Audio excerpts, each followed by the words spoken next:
Bonjour,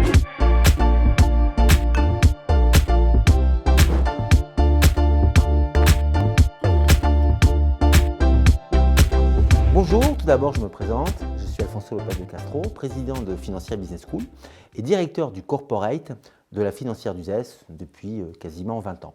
Je suis là pour vous parler des différents métiers de la finance. Ils sont nombreux, transversaux, il y a énormément de métiers. C'est un secteur florissant qui embauche de nouveaux diplômés de manière très importante. Alors, on parle de la finance et ce qui va nous intéresser aujourd'hui, c'est les métiers de la finance. Et en tout cas, ceux qui sont porteurs et entre autres prometteurs. Alors, ils sont nombreux, gestion de patrimoine, la finance d'entreprise, la finance de marché, l'immobilier peut être aussi un des différents éléments des métiers qui sont financiers. Et nous allons rentrer dans chacune de ces spécialités et voir à quel métier ils peuvent déboucher lorsque vous avez en tout cas un diplôme de finance. Alors, commençons par la gestion de patrimoine. Alors, qu'est-ce que c'est la gestion de patrimoine? Tout simplement, c'est de vous occuper des finances et des affaires d'une personne physique ou éventuellement d'une famille.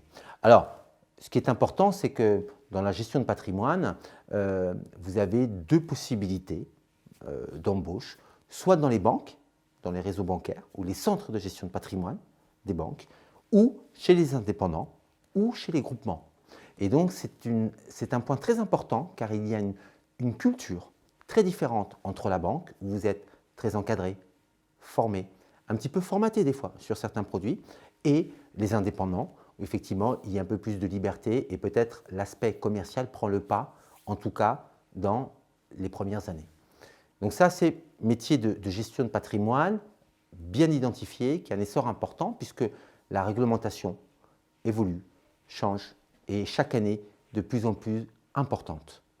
Et naturellement, les particuliers cherchent aussi à optimiser leur patrimoine d'un point de vue fiscal et de performance. Après, on a les métiers de la banque de détail au sens large. Normalement, la gestion de patrimoine ne va pas toujours en agence bancaire, sauf certains réseaux très haut de gamme.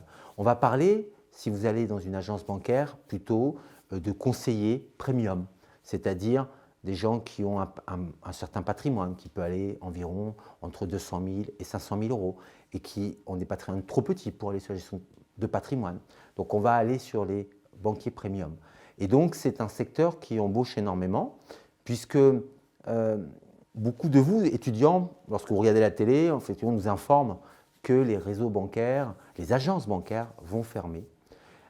Malgré cela, il y a beaucoup de possibilités d'emploi parce qu'il y a une pyramide des âges importante, c'est-à-dire que des gens déjà assez chevronnés prennent leur retraite.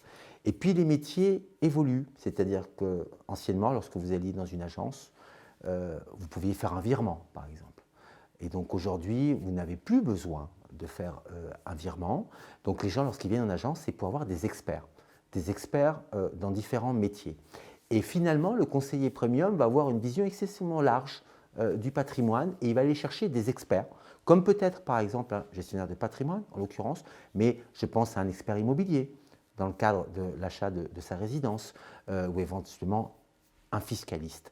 Et donc, c'est des métiers très recherchés et dans lesquels les banques embauchent avec grand plaisir. L'autre point dans la banque, puisque nous sommes dans les métiers de la banque, est le conseiller entreprise. Donc, comme son nom l'indique, là, vous n'allez pas conseiller une personne physique, mais une entreprise. En règle générale, vous commencez plutôt par des indépendants ou des PME. Et au fur et à mesure de votre expérience, vous allez dans des centres d'affaires qui ont vocation à gérer des entreprises qui font des chiffres d'affaires en centaines de millions, voire en milliards. Donc pour cela, on parle plutôt de la famille de la finance d'entreprise, puisque l'un de vos points forts, c'est de savoir lire un bilan, un compte de résultat, et surtout l'analyser. Donc on ne vous demande pas d'être expert comptable ou commissaire aux comptes, mais néanmoins d'avoir des connaissances sur la comptabilité très pointues, afin de pouvoir avoir une opinion de ces entreprises, et surtout ce qu'ils concernent, puisqu'ils viennent souvent vous voir, c'est pour des raisons de financement croissance interne, de financement éventuellement de croissance externe, suite à un rachat, par exemple, d'une cible, ça peut être une des possibilités. Et en gros, ce métier, c'est d'accompagner l'entreprise tout le long de sa vie. L'autre métier, qui est dans les agences bancaires, est un métier de management, le métier de directeur d'agence bancaire. Alors, il faut avoir un profil technicien, puisqu'il faut encadrer, connaître les produits, les différents métiers qu'on vient juste de voir, mais aussi ce qui est important, c'est animer une équipe. Et c'est un volet très important. Alors, on parle d'un directeur d'agence, mais ensuite, on a des possibilités d'évolution importantes, puisque, en général, lorsqu'on est diplômé, on peut être sous-directeur ou directeur d'une petite agence, et puis au fur et à mesure, monter les échelons et prendre des agences qui sont de plus en plus importantes, de plus en plus grandes, des agences qui encadrent des centres en gestion de fortune, des agences qui encadrent aussi tout ce qui est la gestion d'entreprise. Et puis ensuite, on a aussi les directions régionales jusqu'à la direction nationale. Et donc c'est un métier qui est souvent oublié, mais un métier dynamique qui recherche des managers et surtout des jeune managers ambitieux et qui ont des talents. Donc là, on a vu, je dirais, les différents métiers de la banque qui sont un aspect tout simplement de la finance. Ensuite, on va dire la banque, nous avons la banque d'investissement. Et donc la banque d'investissement est aussi assez large puisqu'elle regroupe différents métiers, entre autres. Et puis, pour ça vous parle, ce sont les métiers souvent qu'on retrouve sur les salles de marché, par exemple. Et donc là aussi, ce sont essentiellement des services aux entreprises et aux très grandes entreprises du CAC 40 ou des entreprises de taille mondiale des différents pays. Alors, dans la banque d'investissement, nous allons retrouver deux types de profils. Si on le traduit en termes d'études, ça sera la finance de marché et la finance d'entreprise, qui sont des profils assez proches, mais distincts et dans lesquels on demande différentes compétences. Alors, naturellement, on va commencer par la finance de marché ou un métier un peu magique qu'on appelle trader, qui est un métier en pleine évolution, qui est un métier assez complexe, très concurrentiel, très porté sur l'international. Il y a peu de places, néanmoins, il y en a certaines qui sont accessibles. Naturellement, il faut être totalement bilingue et de plus en plus, on demande aussi d'avoir des compétences informatiques, entre autres pour savoir coder en Python, ou il faut excessivement bien maîtriser le VBA. Voilà. Et donc, ça demande un niveau en mathématiques très élevé. Donc souvent, les doubles compétences, comme par exemple un ingénieur avec un master en finance, sont très appréciés, ou les parcours en mathématiques, en économétrie, probabilité, sont excessivement appréciés. Et c'est des postes dans lesquels on peut aller à l'étranger assez facilement, dans toutes les zones importantes et influentes, que ce soit l'Amérique du Nord ou entre autres l'Asie, où la finance de marché, elle, est en pleine évolution. L'autre volet, je dirais, la finance d'entreprise, qui rejoint un petit peu le même aspect dans la banque. La finance d'entreprise, là, on est vraiment sur les métiers d'analyse, mais des métiers d'analyse très pointus. Donc, on va porter des analyses, entre autres, sur la trésorerie. On va porter l'analyse sur tout ce qui est effectivement bas de bilan, entre autres, et énormément de points qui sont assez différents du contrôle de gestion et qui sont des points d'analyse spécifiques, entre autres, pour les salles de marché. Donc on a vu ces deux aspects qui sont importants. Il y a un autre secteur qui est l'audit et le contrôle de gestion.